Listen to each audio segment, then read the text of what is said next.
আসসালামু আলাইকুম। কৌটিক বাংলার পক্ষ থেকে স্বাগতম। শিক্ষার্থী, তোমরা যারা 2025 সালে এসএসসি পরীক্ষা অংশগ্রহণ করতে চাচ্ছ, তোমরা যারা আমার কাছ থেকে স্পেশাল সাজেশন প্লাস কোর্সটা নিচ্ছ, তোমাদের আজকে গণিত আরেকটা ক্লাসে স্বাগতম জানাচ্ছি, যেটা হচ্ছে 5.1-এরই আরো দুটি অঙ্ক। তো 5.1 থেকে আমি 4টা অঙ্ক সিলেক্ট করছি, যেটা তোমাদের বেসিক শেখা উচিত এবং অঙ্ক 4টা করা উচিত। সেই 4টার ভিতরে দুটি অঙ্ক আমি অলরেডি করে ফেলেছি, আজকে আর বাকি দুটো অঙ্ক করাবো। পুরোটা সময় সাথে থাকবে, মনোযোগ সহকারে কথাগুলো শুনবে, অঙ্কটা দেখার চেষ্টা করবে।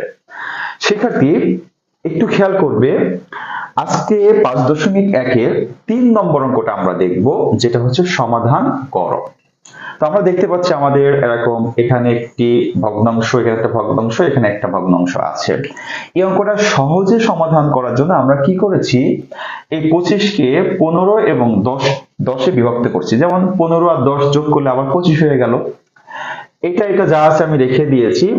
15 দিয়ে নিচের অংশের সাথে একটা ভগ্নাংশ বানিয়েছি, আবার 10 দিয়ে নিচের অংশের সাথে আরেকটা ভগ্নাংশ বানিয়েছি। যখন বানিয়েছি, এখন টোটাল ভগ্নাংশ কটা হলো? 4টা হলো। আমরা কি করব, দুটো আলাদা করব। কিভাবে আলাদা করব? উপরে এখানে আছে দেখো 4, তাহলে 4টা কি জোড় সংখ্যা। এবার উপরে একটা জোড় সংখ্যা আছে কত? 10। এই পাশের জোড় সংখ্যা ওই পাশের জোড় সংখ্যা আমরা একসাথে করব। তাহলে এই 4 ডিভাইডেড 2x প্লাসটা আমরা এখানে রেখেছি, আর এখানে যে জোড় সংখ্যা উপরে ছিল হরে লবে, সেই জোড় সংখ্যা রিলেটেড 10 বা এটা আমরা সমান এই পাশে নিয়ে চলে আসছি। তাহলে ঘটনা হলো কি, এখানে আছে প্লাস, তাহলে সমান এই পাশে নিয়ে আসলে হবে কি মাইনাস হয়ে গেল। সমান দিলাম, এই সমানের এই পাশে 15 ডিভাইডেড এটা যেটা আছে রেখে দিলাম। এটা যেহেতু বিজোড়, বাম পাশে আবার দেখো 9 ছিল বিজোড়, সেটা এখন ডান পাশে নিয়ে চলে যাব। তাহলে এখানে এটা আবার প্লাস ছিল, এটা হয়ে গেল কি মাইনাস। এখন দেখো সমান এই পাশে দুইটা ভগ্নাংশ, এই পাশে দুইটা ভগ্নাংশ। আমরা এই পাশে আলাদা লসাগু করব, ওই পাশে আলাদা লসাগু করব। লসাগু করার নিয়ম আমরা গত ক্লাসে শিখেছিলাম। আমরা বলেছিলাম 5.1, 5.2 এর পরবর্তী যে অধ্যায়গুলো আছে, লসাগু জানা ছাড়া, যোগ বিয়োগ গুণ ভাগ জানা ছাড়া গণিতে প্লাস পাওয়া যায় না। সেই ক্ষেত্রে এখন আবার লসাগু আমি নিয়মটা শিখছি। তাহলে অঙ্ক করতে করতে যতবার লসাগু নিয়মটা শিখবো, যাদের দুর্বলতা আছে, আপনি মনোযোগ সহকারে যদি একবার শিখতে পারেন, তাহলে যত জটিল লসাগু হোক না কেন, আপনি কিন্তু নিজেই করতে পারবেন। একটু খেয়াল করি লসাগুর নিয়ম। আমরা দেখতেছি এখানে আর এখানে দুইটা পদ আছে, যেটাকে আমরা হর বলি। দুইটা হর দুই রকম, যেখানে কমন নেওয়ার কোনো প্রশ্নই আসতেছে না, বিষয় আসতেছে না। যখন এরকম আমরা দেখব দুইটা হর থাকবে যেটা কমন নেওয়ার কোনো অপশন নাই, সেই দুইটাই হবে লসাগু। তার মানে এটা গুণ আকারে আমরা নিচে বসিয়ে লসাগু করব। এখন প্রথম ভগ্নাংশটা নিয়ে কাজ করব। কি কাজ করব? প্রথম ভগ্নাংশের নিচে যেটা থাকবে সেটা দিয়ে এই যে লসাগু হয়েছে না এতটুক, এই লসাগুকে আমরা ভাগ করে দিব। তাহলে দেখো তো, যদি এটাকে এটাতে ভাগ করি, একই রকম জিনিস কি এটা আছে না, তাহলে ভাগ করলে এই দুটো জিনিস বাদ হয়ে যাবে। তাহলে আর থাকবে কোনটা? আমাদের 5x + 4। তাহলে এটা ভাগফল, এই ভাগফল উপরে যেটা থাকবে তার সাথে গুণ করতে হবে। এটা হচ্ছে লসাগু করার নিয়ম। এজন্য 4 এর সাথে এটা গুণ হয়েছে, মাঝখানে মাইনাস বসিয়ে দিয়েছি। আবার একই রকম এই অংশটা দিয়ে এটাকে ভাগ করব, তাহলে আমাদের একই রকম এটা বাদ চলে যাবে, এটা থাকবে, এটার সাথে 10 গুণ হয়েছে সমান এটা। সেম ডান পাশে আমরা এই লাইনটা করেছি। এরপর আসো দেখো, এই ব্র্যাকেটের সাথে 4 গুণ আকার আছে, তাহলে তুমি এই 4 দিয়ে এটাকে গুণ করবা। গুণ করলে 5x এর সাথে 4 গুণ করলে 20x, প্লাস 4 এর সাথে 4 গুণ করলে 16, এই মাইনাসে প্লাসে মাইনাস, 10 এর সাথে 2x গুণ করলে 20x, মাইনাসে প্লাসে মাইনাস, 10 এর সাথে 1 গুণ করলে 10। নিচে যা আছে তাই বসিয়ে দিয়েছি। একই রকম ভাবে 3x এর সাথে 15 গুণ করলে 45, আবার 2 এর সাথে 15 গুণ করলে 30, মাইনাস 9 এর সাথে 5 45, মাইনাসে প্লাসে মাইনাস, 9 এর সাথে 4 গুণ করলে 36। এখানে গুণ লাগলো, যোগ লাগলো, লসাগু লাগলো, ভাগ লাগলো। এই গণিত মানে এই 4টা প্রক্রিয়া, যোগ বিয়োগ গুণ ভাগ। যে যোগ বিয়োগ গুণ ভাগের একটু ভালো, তার জন্য অঙ্ক বোঝা একেবারে সহজ। এবার দেখো, এখানে আছে +20x, এখানে -20x, কেটে দিলাম। এখানে 45x প্লাসে আছে, এখানে মাইনাসে আছে, কেটে দিলাম। তাহলে উপরে অবশিষ্ট থাকলো কি? +16 -10। তাহলে একটা প্লাস একটা মাইনাস হলে আমরা মাইনাস করে দিব। তার মানে 16 থেকে 10 বিয়োগ করে থাকবে 6। আবার দেখো এই জায়গাটা এই ভগ্নাংশের 5x প্লাস 4 5x প্লাস 4 একই জিনিস, এই জন্য দুই পাশ থেকে আমরা একই জিনিস উঠাইয়া দিলাম, তাহলে আমাদের আর নিচে থাকবে 2x প্লাস 1। এখানে একই রকম 30 আছে আর মাইনাস 36 আছে, তাহলে আমরা মাইনাস 36 থেকে 30 বাদ দিলে থাকবে মাইনাস 6। এরপরে দেখো এখানে 6 এখানেও 6, তাহলে আমরা 6 বাদ দিয়ে দিব, তাহলে এখানে থাকবে আমাদের হচ্ছে 1 নিচে যা আছে তাই, আর এখানে থাকবে মাইনাস 1 নিচে যা আছে তাই। এখন আমরা আর গুণন করব, আর গুণন নিয়ম কি, এখানে যা থাকবে তার সাথে নিচেরটা গুণ করতে হবে।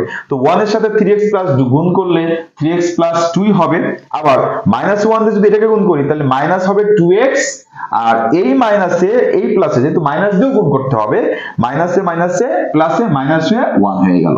এখন আমরা আমাদের উদ্দেশ্য ছিল কি সমাধান করা, সমাধান করতে হলে আমাদের কার মান বের করতে হয়, চলকের মান বের করতে হয়। তো এই সমস্যাটার চলক হচ্ছে x, এই জন্য আমরা x চলকটা এপাশে নিয়ে চলে আসছি। 3x এখানে আছে, মাইনাস 2x এপাশে এসে প্লাস 2x হয়ে গেছে, এপাশে মাইনাস 1 তো আছেই, আর এই প্লাস 2 এপাশে যে হয়ে গেছে মাইনাস, তাহলে 3x 2x যোগ করলে কত হলো 5x, মাইনাস 2 মাইনাস 1 যোগ করলে কত হয় মাইনাস 3। এরপরে আমরা পাচ্ছি x এর সাথে 5 গুণ আছে, যেহেতু আমাদের x এর মান বের করতে হবে, 5টা সমানের পাশে যে হয়ে গেছে ভাগ, গুণ থাকলে হয়ে যায় কি ভাগ, তাহলে আমরা এখানে দেখলাম আমাদের x এর মান হচ্ছে -3/5। সেক্ষেত্রে আমরা লিখতে পারি নির্ণয় সমাধান -3/5। এই যে অঙ্কটা করলাম এটা হচ্ছে সমাধান করেছি, এই অঙ্কের ভিতরে যোগ বিয়োগ গুণ ভাগ প্লাস হচ্ছে লসাগু। শিক্ষার্থীবৃন্দ আশা করি অঙ্কটা বুঝতে পেরেছো, কারণ একই রকম অঙ্ক আরেকটা আমরা সমাধান করেছি। আমি একটা ক্লাস তোমাদের এক্সট্রা করাবো, সেখানে হচ্ছে প্লাস যোগ বিয়োগ গুণ ভাগ, এটা পরবর্তী অধ্যায়টা শেষ হলে করবো। আমি বুঝতে পারছি তোমাদের অঙ্কগুলো করতে অনেক সমস্যা হচ্ছে, যার কারণে একটা এক্সট্রা কোন অধ্যায় রিলেটেড বাদ দিয়ে আমরা জাস্ট যোগ বিয়োগ গুণ ভাগ লসাগু এই 4টা প্রক্রিয়া শিখবো। ওকে শিক্ষার্থীবৃন্দ, 22 নম্বর অঙ্কটা মোস্ট ইম্পর্টেন্ট এবছরের জন্য। আমি কিন্তু তোমাদের 2025 এর জন্য মোস্ট ইম্পর্টেন্ট অঙ্ক দেখে দেখে কিন্তু সমাধান করছি, যেন তোমাদের খুব সহজে সিলেবাসটা শেষ হয়ে যায় এবং ভালো একটা রেজাল্ট করতে পারো। ওকে, এই অঙ্কটা খাতায় লিখে তোমরা প্র্যাকটিস করবে, আর তোমরা যারা আমার কোর্সটা নিয়েছো তোমরা অবশ্যই একটা খাতা বানাবে। আমি যে অঙ্কগুলো সমাধান করছি এই অঙ্কগুলো একটা খাতায় তোমরা প্র্যাকটিস করবে, যেন পরীক্ষার আগে ওই খাতাটা দেখে তোমরা রিভাইজ করতে পারো। আর নিজের অঙ্ক হাতে করা অঙ্ক যখন তুমি আরেকবার দেখবা তখন এটা তুমি আরো ভালোভাবে বুঝতে পারবা। ওকে শিক্ষার্থীবৃন্দ, তাছাড়া আমি গণিতের যদি সম্ভব হয় তাহলে অবশ্যই পিডিএফ ফাইল দেওয়ারও চেষ্টা করব পরীক্ষার আগে আগে। এখন শুধু বেসিক ক্লাসই গণিত পাবে। ওকে, পিডিএফ ফাইল দিলে অনেকে গণিত মুখস্থ করবে, গণিত মুখস্থ করলে প্র্যাকটিস না করলে গণিতে ভালো করা সম্ভব হয় না। ওকে, এরপর নেক্সট যে অঙ্কটা আজকে সমাধান করবো সেটা তোমাদের মূল বইয়ের 5.1 এর 22 নম্বর অঙ্ক। এটা অনেক ইন্টারেস্টিং অঙ্ক, অঙ্কটা আমার করতে অনেক ভালো লাগে। কেমন, মোট 120টি 25 পয়সার মুদ্রা ও 50 পয়সার মুদ্রার মোট 35 টাকা হলে, তার মানে 120টা মুদ্রা আছে, কয়েন আছে, যেখানে 25 পয়সার মুদ্রাও আছে 50 পয়সার মুদ্রাও একসাথে করা আছে। এখন বলছে মোট ওখানে 35 টাকা আছে, তাহলে তোমাকে আমি একটা থলে দিলাম, থলের ভিতরে কিছু কয়েন দিলাম, সেখানে 25 পয়সার মুদ্রা আছে 50 পয়সার মুদ্রা আছে। আমি বললাম এখানে মোট 35 টাকা আছে, তাহলে তুমি বলো তো 25 পয়সার মুদ্রা কয়টা আছে, 50 পয়সার মুদ্রা কয়টা আছে, তুমি কি বলতে পারবা? তখন কিন্তু তোমার গুনে গুনে দেখতে হবে, কিন্তু আমরা একটা শর্ত দিয়ে, আমরা একটা পদ্ধতি দিয়ে অঙ্কটা করতেছি। একটু খেয়াল করো, আমরা মনে করে নিচ্ছি এটা সমাধান করছি, অঙ্কটা একটু খেয়াল করবা। মনে করে নিচ্ছি যে 50, আচ্ছা মনে করি 50 পয়সার মুদ্রা এক্সটি, এটা আমরা ধরে নিলাম। তাহলে দেখো তো মোট মুদ্রা আমাদের কত, 120টা। এখানে যদি 50 পয়সার মুদ্রা হয় x, তাহলে 25 পয়সার মুদ্রা কত? এটা অনেক কিন্তু সহজ বিষয়, যে আমার টোটাল মুদ্রা আছে 120টা, তার ভিতরে 25 পয়সা 50 পয়সার মুদ্রা x, তাহলে 50 পয়সার মুদ্রা 25 পয়সার মুদ্রা কয়টা হবে বলো তো? মোট কয়েন থেকে 50 পয়সার মুদ্রা বাদ দিলে তো 25 পয়সার মুদ্রা পাওয়া যাবে। সেক্ষেত্রে আমরা লিখতে পারি 25 পয়সার মুদ্রা সমান হবে কি 120 থেকে আমরা 50 পয়সার মুদ্রাটা বের করে দিব। এখন তুমি কি জানো 50 পয়সার মুদ্রা কয়টা হলে 1 টাকা হয়? এটা কি জানো? টাকায় পরিণত হয়। 2টা হলে কিন্তু টাকায় পরিণত হয়। আবার 25 পয়সার মুদ্রা কয়টা হলে টাকায় পরিণত হয়? এটা কি তুমি জানো? এটা কিন্তু 4টা হইলে 1 টাকা হয়। 25 পয়সা এখন তোমরা দেখতে পারবো না, এখন 25 পয়সা নাই, 50 পয়সাও নাই। হ্যাঁ, তার মানে 50 এবং 25 পয়সা আমাদের দেশ থেকে কি হয়েছে? উঠে গেছে। এখন আর 50-25 পয়সার কোনো জিনিস তুমি কিনতে পারবা না, এরকম নাই যে 50 পয়সার একটা জিনিস আছে। যাই হোক, তার মানে 50 পয়সার মুদ্রা 2টা হলে আমাদের 1 টাকা হয়, 25 পয়সার মুদ্রা 4টা হলে 1 টাকা হয়। এই জন্য 50 পয়সার মুদ্রা যেটা আছে এটাকে তুমি 2 দিয়ে ভাগ করে দিবা, তাহলে কি হবে দেখো। প্রশ্ন মতে অনেক সহজে তোমাকে অঙ্কটা করে দিচ্ছি, এরকম তুমি কোনো বই গাইডে পাবা না। দেখো, 50 পয়সার মুদ্রা আছে x, তাহলে আমরা 2 দিয়ে ভাগ করলে এটা কি হয়ে গেল? টাকা হয়ে গেল। প্লাস 25 পয়সার মুদ্রা আছে 120 মাইনাস x, তাহলে 25 পয়সার মুদ্রাকে কত দিয়ে ভাগ করব? 4 দিয়ে ভাগ করব, টাকা হয়ে গেল। তাহলে এটাও টাকা, এটাও টাকা, যোগ করলে কত টাকা হবে? প্রশ্নেই বলে দিছে 35 টাকা হবে। সেজন্য আমরা লিখতে পারি 35 টাকা। এটা সমাধান করে এখন দেখো, আগে যে অঙ্কগুলো করছিলাম লসাগু গসাগু যোগ বিয়োগ করে x এর মান বের করছিলাম, একই রকম ভাবে এখানে তোমাকে x এর মানটা বের করে নিতে হবে। কিভাবে? লসাগু করব, 4 আর 2 এর লসাগু দেখো, 4 2, এটা লসাগু কি হবে? এই দুটাকেই দেখো 2 দিয়ে ভাগ করা যায়, 2 1 2 আর 2 2 4। এখন আর কোনো সংখ্যা নাই, তাহলে 2 আর 2 গুণ করলে কত হয়? 4 হয়। তাহলে লসাগু হয় তোমার 4। নিয়ম কি মনে করার চেষ্টা করো, আগে যে আমরা সংখ্যাতে করি না, কিন্তু আগে শুধু 2x 2x এভাবে করছিলাম। এখন নিয়ম কি? এই 2 দিয়ে এখানে যা থাকবে তাই দিয়ে কি এটাকে ভাগ করতে হয় না? তাহলে 4 কে তুমি 2 দিয়ে ভাগ করলে কত হবে? 2। ভাগফল যা হবে আবার উপরের সাথে গুণ করতে হয় না? তাহলে 2 দিয়ে যদি x কে গুণ করো তাহলে কি হবে? 2x, মাঝখানে প্লাস। এবার আসো, এই 4 কে ভাগ করলে কত হবে? 1। 4 4 কে 4, তাহলে ভাগফল কত হলো? 1। 1 এর সাথে উপরেরটা গুণ করলে যা আছে তাই, নিচে থাকলো হচ্ছে 35। এরপরে আসো, এখানে যদি আমরা ক্যালকুলেশন এক লাইন আরো কমাই দিই, কিভাবে কমাই দিব দেখো, 2x থেকে একটা x বিয়োগ করে দিব, দিলে কি হবে? একটা x থাকবে, আর পাশে থাকলো 120। আর এই 35 এর নিচে মনে মনে সবসময় কত থাকে? 1 থাকে।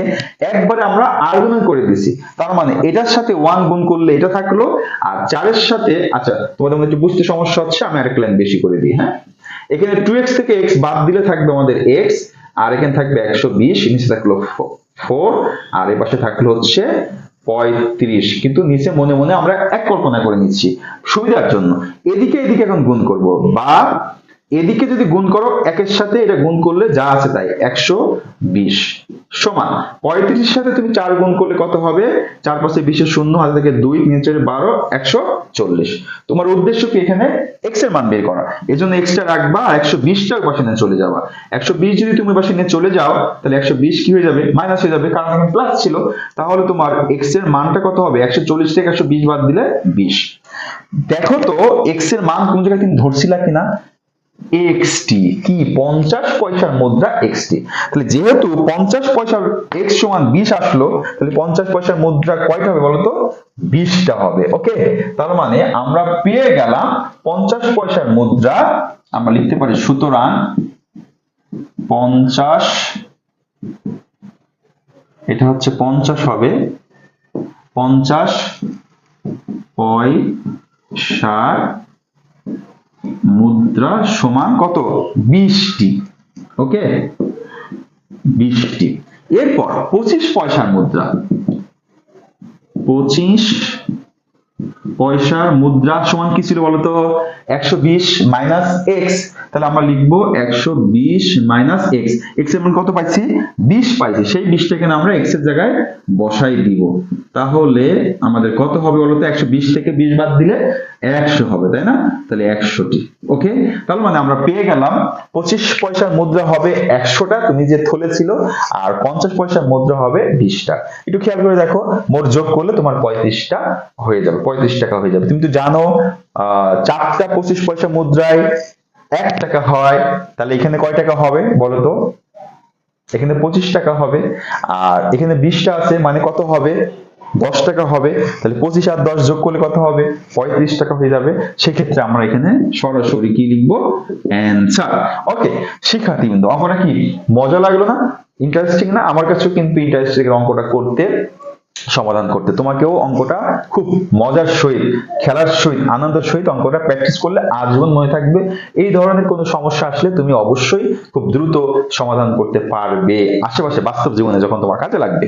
ওকে শিক্ষার্থীবৃন্দ, আজকে গণিতের 5.1 আমরা শেষ করলাম দ্বিতীয় ক্লাসে। ওকে, পরবর্তীতে 5.2 নিয়ে আলোচনা করা শুরু করব।